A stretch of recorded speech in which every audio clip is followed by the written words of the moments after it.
Yun oh, overload na overload oh. So nandito tayo mga idol ngayon sa may Diwata Pares Overload dito sa may Pasay. So kung sa matatagpuan to, dito sa malapit lang sa MUA to. Mga ilang kilometro lang. Kasi pag entrance nyo ng MUA, makikita nyo yung globe, di ba, na malaki.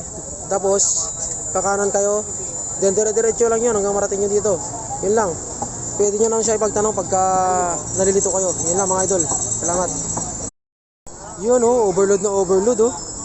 So nandito tayo mga idol ngayon sa may Diwata Pares Overload dito sa may Pasay. So kung sa matatagpuan to, dito sa malapit lang sa MUA to. Mga ilang kilometro lang. Kasi pag entrance nyo ng MUA, makikita nyo yung globe, di ba, na malaki. Tapos kakanan kayo, then dire-diretso lang yun hanggang marating nyo dito. Yun lang. Pwede nyo lang siya ipagtanong pagka nalilito kayo. Yun lang mga